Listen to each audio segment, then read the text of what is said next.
Love situation at present ಅಲ್ಲಿ ಹೇಗಿದೆ ಅನ್ನೋದನ್ನ ನೋಡೋಣ. ಸರೆಂಡರ್ ಕಾರ್ಡ್ ಅನ್ನ ತಗೊಂಡಿದ್ದೀನಿ. ಸರೆಂಡರ್ ಟು ಪ್ರಯರ್ ಅಂತ ಕೊಡ್ತಾ ಇದ್ದಾರೆ. ನೀವು ಪ್ರಯರಿನ ಕಡೆಗೆ ಹೆಚ್ಚು ಗಮನವನ್ನ ಕೊಡಿ, ಸ್ವಲ್ಪ ದೇವರ ಕಡೆಗೂ ಹೆಚ್ಚು ಗಮನವನ್ನ ಕೊಡ್ಬೇಕಾಗತ್ತೆ. ಯಾವಾಗ ನೀವು ದೇವರನ್ನ ತುಂಬಾ ಹೃದಯದಿಂದ ಪ್ರಾರ್ಥನೆಯನ್ನ ಮಾಡಿ ನನಗೆ ಸಹಾಯವನ್ನ ಮಾಡು ಅಂತ ಕೇಳ್ತಿರೋ, ಆಗ ಅದೆಲ್ಲ ಸಮಸ್ಯೆಗಳಿಂದ ನೀವು ಆಚೆ ಬರ್ತೀರಾ. ಮಾಡೋದ್ರಿಂದ, ದೇವರನ್ನ ನೀವು ಧ್ಯಾನ ಮಾಡೋದ್ರಿಂದ ನಿಮ್ಗೆ ಏನ್ ಸಿಗುತ್ತೆ, ಯಾವುದೇ ರೀತಿಯ ಗೊಂದಲಗಳಿಗೆ ಅಥವಾ ಯಾವುದೇ ರೀತಿಯ ಸಮಸ್ಯೆಗಳು ನಿಮ್ಮಲ್ಲಿ ಇದ್ರೂ ನಿಮ್ಮ ಲವ್ ಲೈಫಿನ ವಿಚಾರವಾಗಿ ನಿಮ್ಗೆ ಆನ್ಸರ್ಗಳು ಸಿಗುತ್ತೆ, ಮತ್ತೆ ಸಪೋರ್ಟ್ ಕೂಡ ನಿಮ್ಗೆ ದೇವ್ರ ಕಡೆಯಿಂದ ಸಿಗುತ್ತೆ ಅನ್ನುವಂತಹದ್ದು ನಿಮ್ಗೆ ಹೇಳ್ತಾ ಇದ್ದಾರೆ. ಅಟ್ ಪ್ರೆಸೆಂಟ್ ಅಲ್ಲಿ ಲವ್ ಸಿಚುಯೇಷನ್ ನಿಮ್ಗೆ ಬಾಟಮ್ ಆಫ್ ದ ಟಕ್ ಬಂದಿರುವಂತಹದ್ದು ರೆಫ್ಯೂಸಿಂಗ್ ಆಫರ್. ಯಾವುದೋ ಕೆಲವೊಂದು ನಿಮ್ಮ ಲವ್ ಲೈಫಿನ ವಿಚಾರವಾಗಿ ಆಫರ್ ಗಳನ್ನ ರೆಫ್ಯೂಸ್ ಮಾಡ್ತಾ ಇರುವಂತಹದ್ದು ಅಥವಾ ಮಿಸ್ಡ್ ಆಪರ್ಚುನಿಟಿ ಅನ್ನುವಂತಹದ್ದು ರೆಪ್ರೆಸೆಂಟ್ ಆಗ್ತಾ ಇದೆ. ಯಾಕೋ ನೀವು ಮಿಸ್ ಮಾಡ್ಕೋತಾ ಇದ್ದೀರಾ ಕೆಲವೊಂದು ಆಫರ್ಸ್ ಗಳನ್ನ ಅನ್ನುವಂಥದ್ದು ರೆಪ್ರೆಸೆಂಟ್ ಆಗ್ತಾ ಇದೆ. ಏನೋ ಒಂದು ರೀತಿಯ ಧ್ಯಾನ ಮಾಡ್ತಾ ಇರುವಂತದ್ದು, ಚಿಂತೆಯನ್ನ ಮಾಡ್ತಾ ಇರುವಂತದ್ದು ರೆಪ್ರೆಸೆಂಟ್ ಆಗ್ತದೆ. ಪಾಸ್ಟಿನಲ್ಲಿ ನಿಮ್ಮ ಲವ್ ಲೈಫಿನ ವಿಚಾರವಾಗಿ ಒಂದು ನ್ಯೂ ಐಡಿಯಾ ಇತ್ತು, ಏನೋ ಒಂದು ರೀತಿಯ ಹೊಸ ಹೊಸ ಐಡಿಯಾಗಳನ್ನ ಮಾಡ್ಕೊಂಡಿದ್ರಿ. ಲವ್ ಲೈಫಿನ ವಿಚಾರವಾಗಿ ನಿಮ್ಮ ಆಪರ್ಚುನಿಟಿ ಕೂಡ ಚೆನ್ನಾಗಿಯೇ ಇತ್ತು.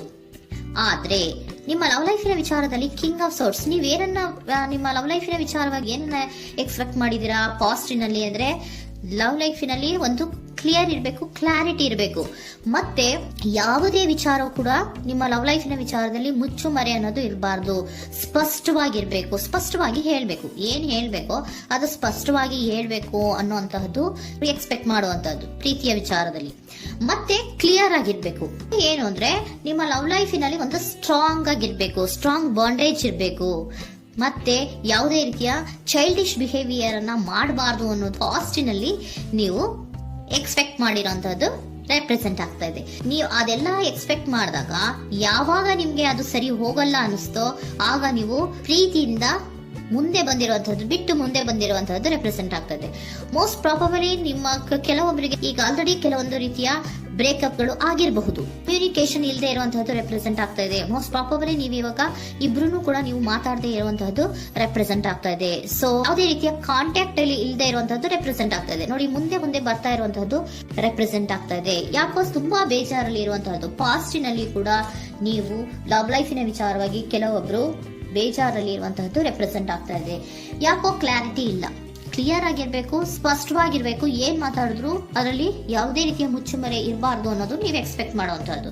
ಪಾಸ್ಟಿನಲ್ಲಿ ಕೂಡ ನಿಮ್ಗೆ ಸ್ವಲ್ಪ ಬೇಜಾರುಗಳಾಗಿರುವಂತಹದ್ದು ರೆಪ್ರೆಸೆಂಟ್ ಆಗ್ತಾ ಇದೆ. ಅಟ್ ಪ್ರೆಸೆಂಟಿನಲ್ಲಿ the moon card, 9 of swords, 6 of swords ಬಂದಿದೆ. ಮೂನ್ ಕಾರ್ಡ್ ಏನನ್ನ ರೆಪ್ರೆಸೆಂಟ್ ಮಾಡುತ್ತೆ? ಇಲ್ಯೂಷನ್ ಅನ್ನ ರೆಪ್ರೆಸೆಂಟ್ ಮಾಡುತ್ತೆ, ಕೆಲವೊಂದು ರೀತಿಯ ಭ್ರಮೆಗಳನ್ನ ರೆಪ್ರೆಸೆಂಟ್ ಮಾಡುತ್ತೆ, ಆತಂಕಗಳನ್ನ ರೆಪ್ರೆಸೆಂಟ್ ಮಾಡುತ್ತೆ. ಮತ್ತೆ ನಿಮ್ಮ ಲವ್ ಲೈಫಿನ ವಿಚಾರದಲ್ಲಿ ಯಾವುದೇ ರೀತಿಯ ಸ್ಥಿರವಾಗಿ ಇಲ್ಲ, ಯಾವುದು ಕರೆಕ್ಟ್ ಆಗಿ ಇಲ್ಲದೆ ಇರುವಂತಹದ್ದು ನಿಮ್ಗೆ ರೆಪ್ರೆಸೆಂಟ್ ಆಗ್ತಾ ಇದೆ. ನೆಕ್ಸ್ಟ್ ಕಾರ್ಡ್ ಏನ್ ಬಂದಿದೆ? ಸೆಕೆಂಡ್ ಕಾರ್ಡ್ 9 of swords ಬಂದಿದೆ.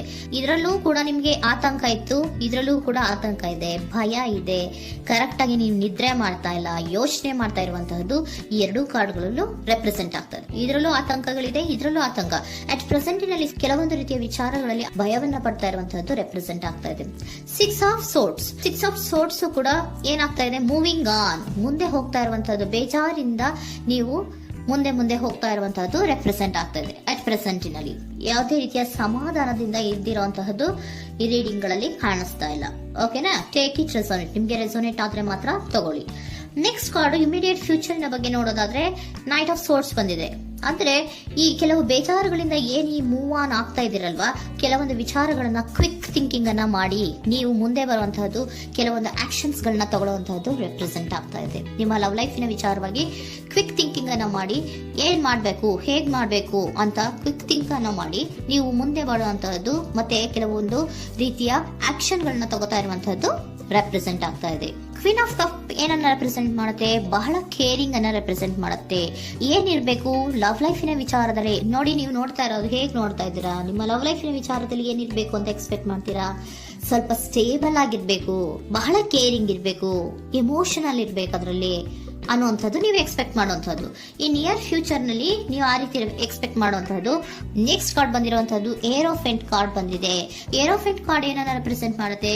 ಕೆಲವೊಂದು ವಿಚಾರಗಳ ಬಗ್ಗೆ ತಿಳ್ಕೊತಾ ಇರುವಂತಹದ್ದು. ಏನೋ ಕೆಲವು ವಿಚಾರಗಳ ಬಗ್ಗೆ, ನಿಮ್ಮ ಲವ್ ಲೈಫಿನ ವಿಚಾರಗಳ ಬಗ್ಗೆ ತಿಳ್ಕೊತಾ ಇದ್ದೀರಾ.